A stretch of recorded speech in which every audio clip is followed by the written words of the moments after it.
ideal one right there. Okay?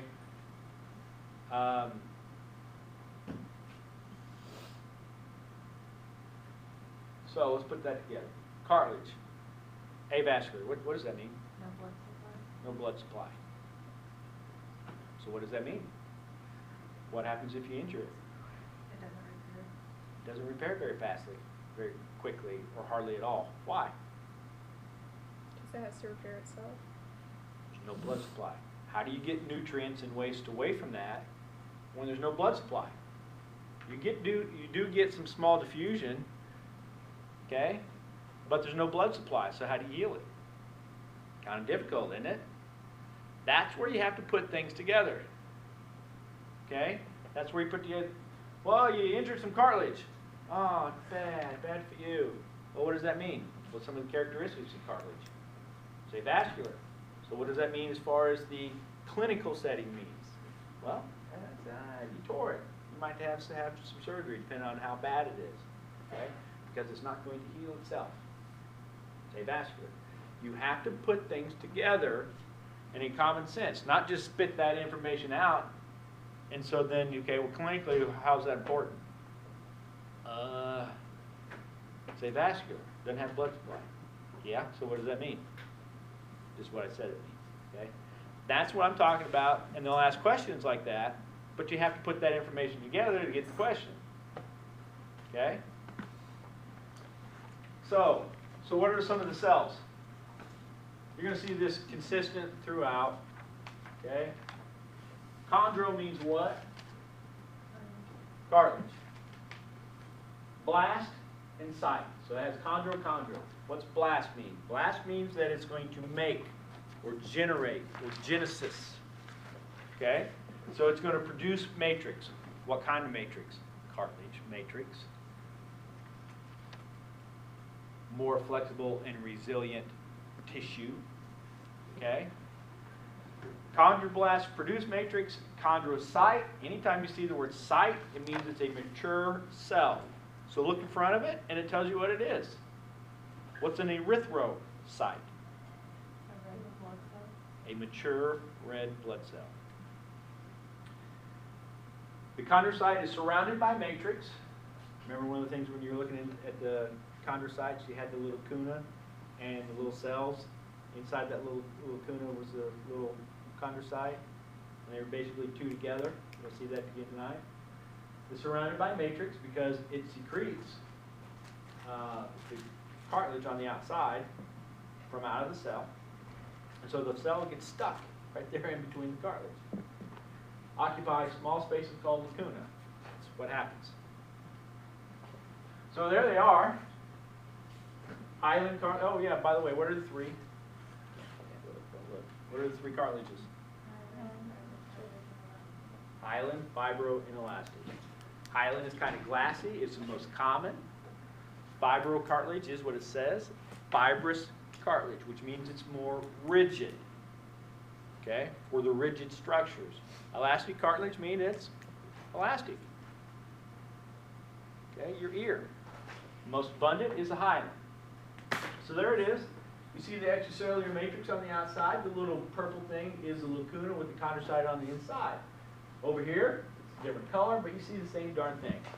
What are these little things going this way? Fibers. This is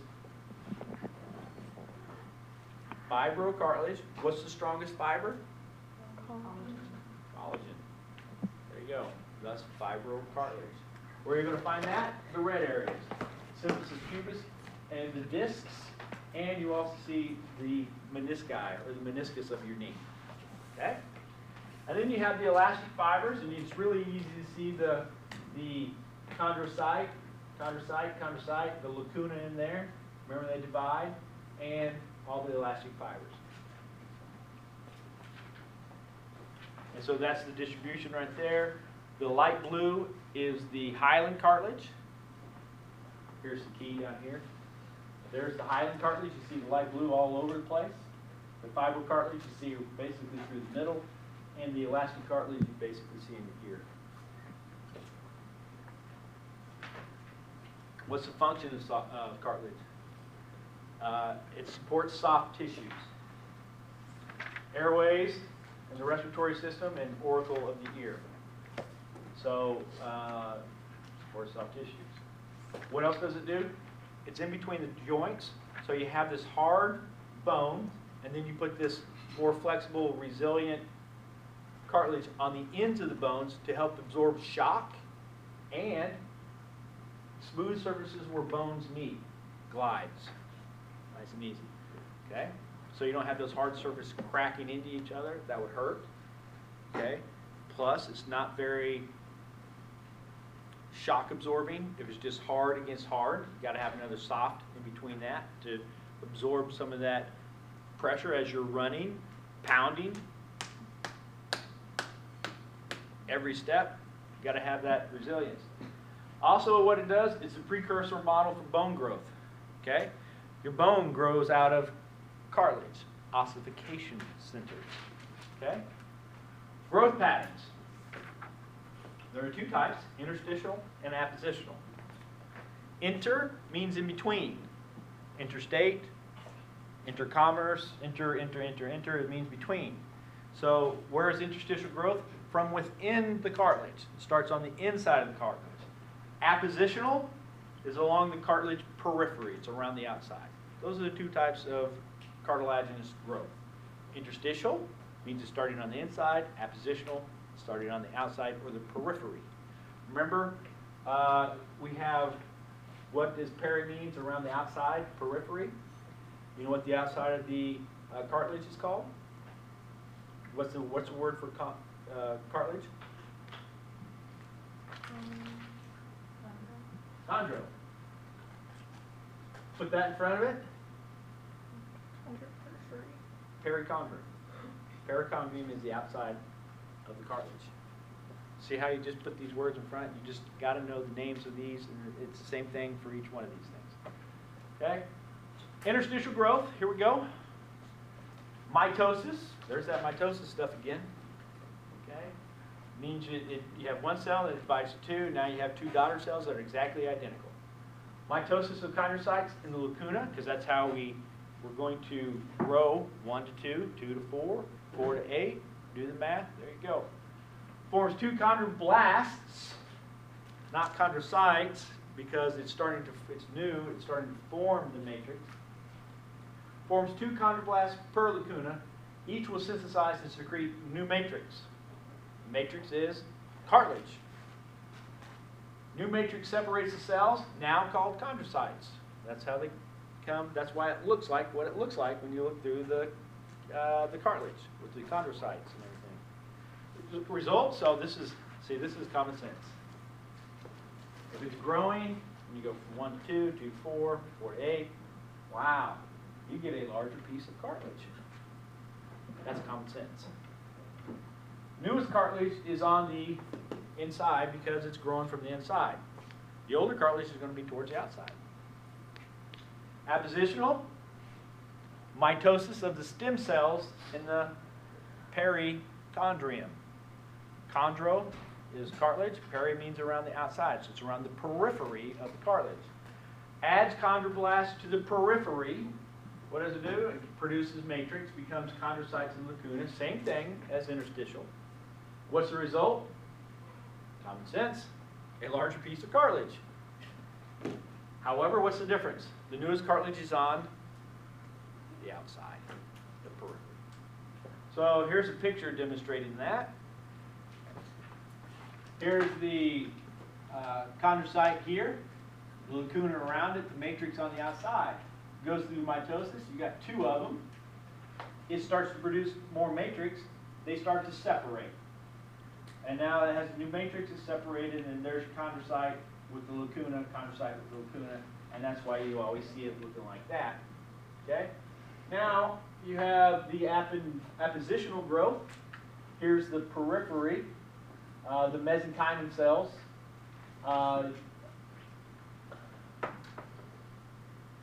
Dividing undifferentiated stem cell. Okay. These things are so small. Actually, I wish they would change that. It's barely even hard for me to read this close. This is towards the periphery. It starts to divide. The older cartilage is on the inside. Here it is dividing again. Well, it's already dividing. They're getting a little bit more mature. And as they produce more matrix on the outside, they start to separate like this. See how they're close together? Now they separate. Okay? But the difference is, it's on the outside. Those are periphery. Same type of process that goes on interstitial versus appositional growth. However, one's on the inside, one's on the outside. The other difference was stem cells in the perichondrium. This one was mitosis of chondrocytes in the lacuna. That would be the other difference. Bone. Bones and skeleton are complex organs containing all four tissue types: epithelial, connective, muscle, and yes, nerve. Primarily, bone is connective tissue. Extracellular matrix is sturdy and rigid. That's why it hurts when you break them. Snap, crack a pop. Due to deposition of minerals, or calcium, basically, calcification. What are the functions of bone? What is its purpose? Support and protect. If you didn't have those hard, sturdy bones, we wouldn't have much of a body. We'd be a blob. Because of the bones, we are able to move, but you also have to have the muscles that pull on the bones. The bones are the levers, the muscles are the stuff that does the work. Hemopoiesis. Does anybody know what hemopoiesis means? Making what? Red Blood. Blood. So you make your blood in your bones, and you also store minerals and energy reserves. What's the mineral that it stores? Calcium. Calcium, which is used also in your muscles. Okay?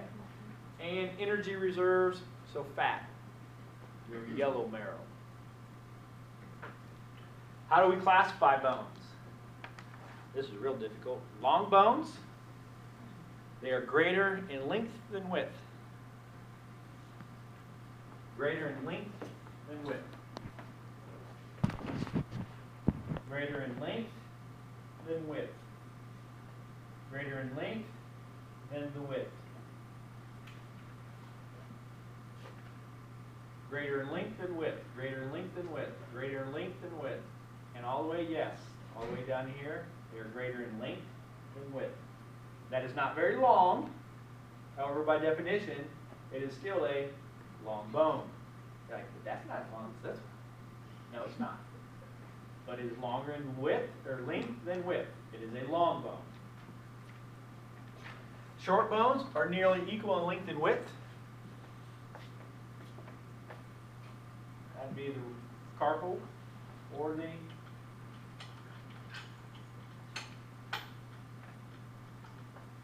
tarsal bones in your ankle. Wrist and ankle bones, very similar. Flat bones, they're thin surfaces. Scapula, skull. Irregular shaped bones, complex shapes, basically your vertebra. It's got all kinds of shapes here, okay? So those are your four classifications: long, short, flat, and irregular. There they are. Flat bones in the skull, irregular bones is your vertebra, long bones, there's a good example of that, and your short bones, your tarsal bones or your carpal bones. That's how you classify them. General structure and gross anatomy of the long bones: diaphysis, epiphysis, and metaphysis. Okay? Diaphysis. Okay? The elongated cylindrical shaft.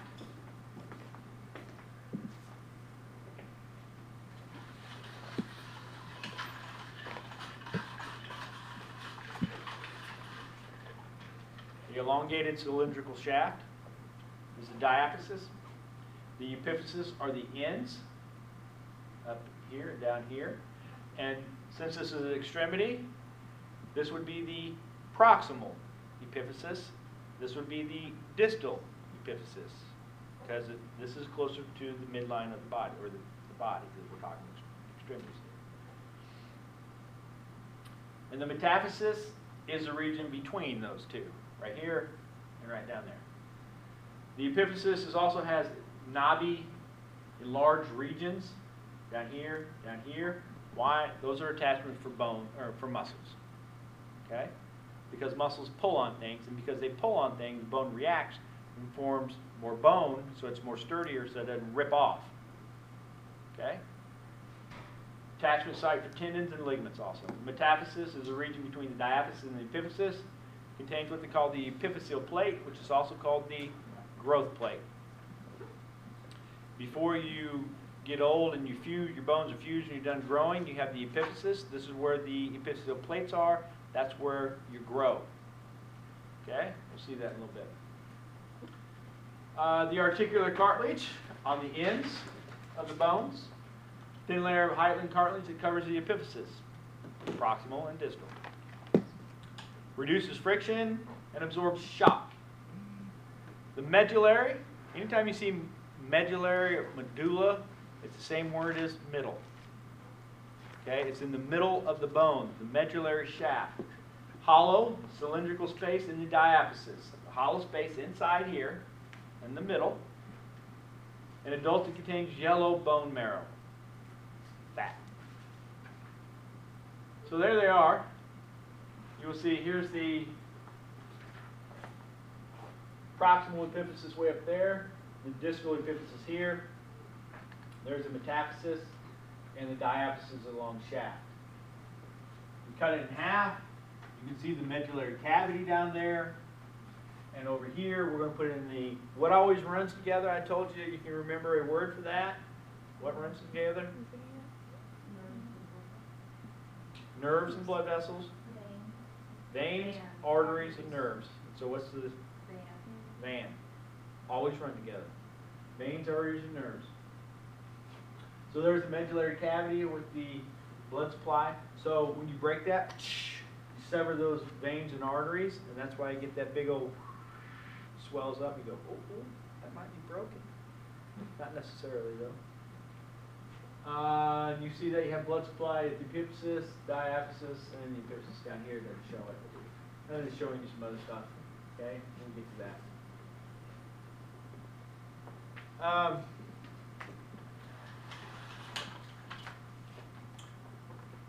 The endosteum and the periosteum. Endo is on the inside, continually in the anatomy. Peri, what did I tell you peri meant? Periosteum. So periosteum is around the outside of the bone, just like perichondrium is all around the outside of cartilage. See, you guys are getting it. It's repeat, repeat, repeat, repeat. But we're talking about something different. This time it's osteo, or bone. Last time a second ago, we were talking about chondro, which is cartilage. Okay? So you have the periosteum around the outside. That periosteum is attached to the bone by what they call perforating fibers, also known as Sharpie's fibers. Okay? Inside the medulla on the inside is called the endosteum. Endo is on the inside. Endosteum covers most internal surface of bones, contains the osteoprogenitor. See that word genesis in osteoprogenitor? So what do you think it's going to make? Osteoblasts and osteoclasts. Osteoblasts secrete and matrix, which causes more bone formation. Osteoclast does the exact opposite. It dissolves the bone, okay, and brings the calcium out of the bone and can put it into the blood. So it basically dissolves bone. So you can build bone and you can dissolve bone. You can build bone and dissolve bone. Did you know that? Do you know you're continually remodeling your bone every day? Continually? Yes, you are. Periosteum, around the outside, dense irregular connective tissue, covers the external surfaces, except the cartilage. Anchored by perforating fibers. The other name you might see there is Sharpie's fibers. Not Sharpie pen, Sharpie's fibers. Attaches the periosteum to Acts as anchor for blood vessels and nerves, contains osteoprogenitor cells and osteoblasts. So there it is. This is just, that right there is this picture here. You peel back the periosteum. In the periosteum, you have the perforating fibers, or the Sharpie's fibers. You have the fibrous layer right there, and the circular layer, or cellular layer right there. There's the cells right there. Inside, you can see here's the bone. You can see what they call the canaliculi, or canaliculi, little canals. That's all that means. Osteocyte in the lacuna is right there, and you can see that these canaliculi allow the osteocytes to communicate to the other osteocytes via the little canals. So there's the periosteum, there's the endosteum on the inside, and there's what they call compact bone, because this is called spongy bone. It looks like sponge. So you got spongy bone and compact bone. Here's another picture of it again. From the inside, or the endosteum, so this is the inside, you'll see there's the endosteum, there's the osteoprogenitor cell, the osteoblast, which is secreting and making new matrix, the osteoclast, which is dissolving. You have the bone matrix right here, and what they call lamella, or little plates. Each ring is a little plate. The osteocyte in the lacuna, and the little canaliculi, or the osteoid, as they say here. Osteoprogenitor cells is a mesenchymal stem cell found in the endosteum and the periosteum. Can produce more stem cells or osteoblasts, which make bone. Osteoblasts form bone matrix. Osteoclasts, down at the bottom, dissolve. They are large multinuclear cells that dissolve the bone matrix, releasing the calcium. So you can put calcium in the bone to make it stronger. You can also take calcium out, because the blood needs more calcium for the rest of the body. So it's the deposit for calcium. Osteocytes, they reside in the lacuna because it's secreting the matrix on the outside and making the hard callous bone. Maintain the matrix. So a mature osteocyte, the difference between osteoblast and the osteoblasts form bone matrix. Osteocytes maintain it. Okay, so that's the difference. They maintain it. They maintain matrix and detect mechanical stress on a bone. So, how many people are right-handed? Most people in here. So, box right-handed, throw a pitch right-handed, hit a tennis ball right-handed. So which left or right arm, are they same size as far as bone? Or do you think one side is thicker than the other? Right would be thicker. What do you guys think? The right side would be thicker. Why? There's more stress on the bone. Ah, all you got to do is look at what I just asked. I just said mechanical stress. The more mechanical stress you place on your tissues, not just bone, but your muscles, how do you get bigger muscles? You take steroids. Lance Armstrong. Sucker. We'll get that later. The more stress placed on tissues, the body reacts to the stress placed upon it, because if you place more and more weight on your body and you don't react to that, because there are people that get morbidly obese, 400, 500, I don't know how heavy they go, but okay? If you had the same frame at 500 pounds that you did at 100 pounds, you think that works? As far as your bone? No, they snap. Okay? So as you get heavier, what do you think happens to your bones? They get thicker because the stress placed on the bone, and so therefore these detect that and will lay more bone down along the lines of stress. Is big bone the real thing? Big bones, but why? Because of the mechanical stress. Right. So once you reduce the stress, the bones reduce in thickness as well? Yes, they do. That's insane. So why would that be important? Geriatrics. Clinical. Why is that important for a geriatric? Geriatric is an older patient. They need thicker bones because they don't have as much calcium, right? So how do they maintain, okay, because a lot of times, oh, they fell and broke their hip. Maybe not. Maybe the hip broke and that's why they fell. That is true, by the way. You laugh. But a lot of times they fall because their hip broke and that's why they ended up on the floor, not the other way around. So how do they maintain stronger bones so that doesn't happen? Treadmill? Mechanical stress. However you want to do it. Okay? Get up and move. Move, move, move, move. Whether that's in the pool with stress against all the water and resistance, whether that's just plain walking. Because if you end up sick and in bed, the longer you're in bed, is there any stress placed upon your muscles or your bones? So do they not get weaker if you're in bed for a long time? And your bones will start to weaken? So now they're susceptible to more injuries because they are weaker. See how easy that is? It just changed my whole life. Like literally, this is like a life-changing lecture. It is. I'm a chiropractor. I deal with neuromusculoskeletal problems. Forget the drugs. Sometimes they're needed. Okay? Health-wise, forget the drugs. You want to be maintained and be a healthier person the rest of your life? Forget the drugs unless necessary. Okay? Unless necessary. I had a patient come back. He hadn't seen me for a while, since 2014. He came back today. The last time he came in, he had a cane and walked. And after a couple treatments, he didn't need a cane, and he'd come walking in nice and slow, like this. He went to the medical profession. Now he's back to me, and he's barely walking and pushing a stroller, a walker. I had to help him on and off the table because his legs are so weak, he can't hardly move his legs. But he came back to me, you know why? Because I'm the one that helped him.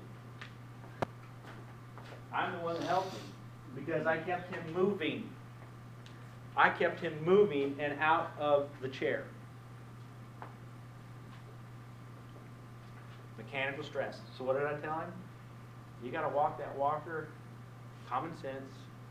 Don't go out in the cold. Don't go too far away from the house. So in case something happens, now you got trouble. Okay? Don't do it nice. You got the hallway, go back and forth. Why? To work the old butt muscles, to walk, to increase the strength, to increase the stress, so you can move. Because one of the major, one of the life functions you need to survive is movement. If you don't move, you will die sooner. Okay? Yes, I know people are in wheelchairs and stuff like that, but they can't move, can they? Typically, they don't lead a long life. Okay? Yes, you can keep them on. We can do all kinds of stuff, but you know what I'm talking about, right? When geriatrics end up in the bed and they don't move anymore, it's not very long, is it? You want to stay a little bit longer? Move. Okay? I'm not saying you have to go lift weights and be some crazy triathlon. You can, but you better move. Maintain your flexibility, maintain your movement, and how do you do that? And make sure you can walk. You got to move. Even though arthritis hurts, because it hurts, people don't move, and then it goes right down. Yes, arthritis hurts. There is no cure. The best way to deal with arthritis is to move. There is no cure. Yes, they can give you drugs, and so it decreases inflammation, and now it doesn't hurt anymore, but now you're dealing with the side effects of the drugs. And there are side effects to the drugs. Okay? That principle there is called Wolff's Law, and we'll hit that later. That is nothing I've made up. That guy come back to me, I tested him today, I stretched him out, I put him on a table, moved his spine, moved him all around. He did feel better, but you know what? That's only one visit. If you're like, oh, I can't run a marathon now. Come on, guys. It's consistency, right? Anything in life is consistency. What did I tell you about learning? Repetition, repetition, repetition, repetition. You want to maintain your muscles and your bones? Repetition. Get up and move. You can't just come once and expect it to all be better. You don't go lift weights, lift it once and go, hey, I'm Arnold Schwarzenegger. It don't work that way. You have to work at things. And that's why people won't do it. That's why they go to the medical profession for a pill. Because it's easy.